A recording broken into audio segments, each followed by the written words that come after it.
Hey there, Drew here, and welcome back to the Drew Saur coaching channel. If this is your first time here, thanks for joining us. This channel is for those of us who want to have stellar careers with a little less stress and, if we can, a bit more fun. My job is to bring you ideas that'll help you look at your career in a new way. I promise that if you try them out, you'll start to see the professional world differently. And more importantly, they'll start to see you differently.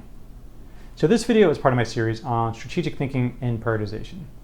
Because there are a million things that we could do at any one time, so the question we're trying to answer here is, do I know where to go first? And today I want to talk about job search in general, and in particular the three metrics that matter. Right? There are many things you can do, there are all sorts of courses and guides and things that you can do to improve your chances, but ultimately it comes down to three things. One is your resume success rate, two is your screening success rate, and three is your interview success rate. And that's it. And so when I advise clients, I ask them to write down those three things, because that gives you the numbers, that gives you the insight to know where are you having the trouble and what do you need to work on. So we'll kind of go through them one by one.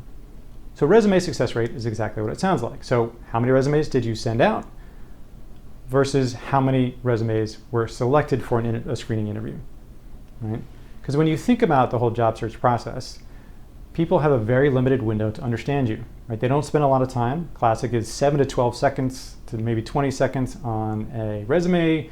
You get a screening interview of maybe 20, 30 minutes, and maybe then they'll start to talk to you. So you have these very limited windows of time to make an impression. And the first impression you're trying to make is, am I qualified for this job, right? And when you talk about a resume, there are really two factors there. There is the sort of the automated tracking systems, the ATSs, that have sort of algorithmic, and now this is more and more common, where they're actually just scanning your resume, making sure enough of the keywords match the job to even get you in the door.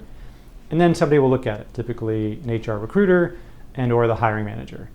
So you have two objectives there. One is get past the ATS, have the right keywords, and two is make it interesting enough to be worth a conversation, right? So that's the resume success rate. Second is the screening interview success rate.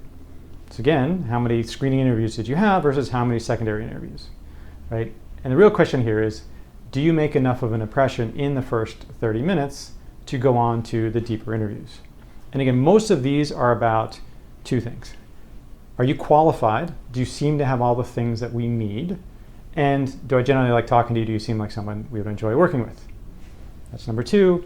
And number three is your interview success rate. So once you get past those two, and you're now into the deep interviews, now they are saying, are you the most valuable candidate for this role? So it's no longer can you do the job, because particularly as you get to the later stage interviews, they know you can do the job, but they have 10 people who can do the job.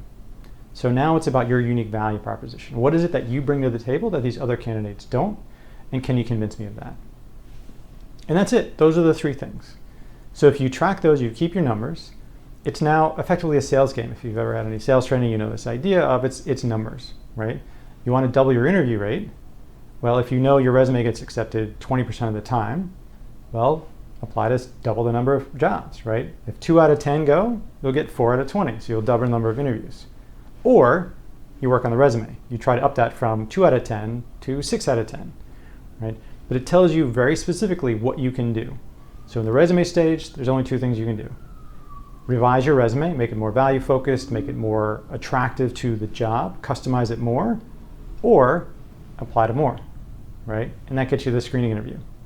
Once again, it's a numbers game. More screening interviews, more final interviews. If you're getting to the interviews, but not to the final interviews, again, your initial impression, your initial value story is not strong enough. You're not matching enough with that first person, so that's where you need to focus. And again, if you get to the finals, but you're not getting the offer, now you need to work on your close, right? How do you kind of convince them that you are the right person? And the reason this is useful is because it restricts the number of things you need to think about. You can track the numbers and you can make one of 3 or 4 very specific decisions. Do I need to change my resume? Do I need to apply to more jobs? Do I need to work on my first blush interview skills? Or do I need to work on my deep value-driven interview skills? And that's it. You go through that list, you figure out what the thing you're going to work on, you work on it, and then you track the numbers. Right? Then you set another batch of resumes, you do another set of interviews, and you say, did my performance get better? You know what you changed, and now as you can see, this is actually a feedback loop. You changed something, it got 10% better. Okay, that thing was good. You changed something, it didn't make a difference. All right, you changed the same thing, the wrong thing, right? And this is where obviously, I'm a coach, so I have a lot of insights here, but if you're not able to change your own stuff, you go find somebody, you go find a resource, you go find somebody like me who's done this, and we can provide that insight. But it tells you what you need to focus on. So what happens if you don't do this? As most people do, and most people who talk to me, they're guessing. Like, well, that didn't go very well. Well, let me try this next time. But they're not actually writing down the numbers. They're not actually tracking things. They're just getting a feel on, was this better? Was this not? This felt better, but I didn't get the job. Well, what did you do differently? Well, I was trying to be, more precise, more like, how did you measure that? And without that sort of feedback loop, you're just guessing. So what's the exercise? Write your numbers down, right? And this is not exactly a lot of numbers, right? It's like 10 to 12 numbers that you need to write down. Keep them somewhere, week by week, month by month, keep your totals. And just say, number of resumes, number of screening interviews, number of offers, right? How are you progressing? And then look week over week. Is it getting better? If it's not getting better, do something different. So try it out. Let me know in the comments how it goes.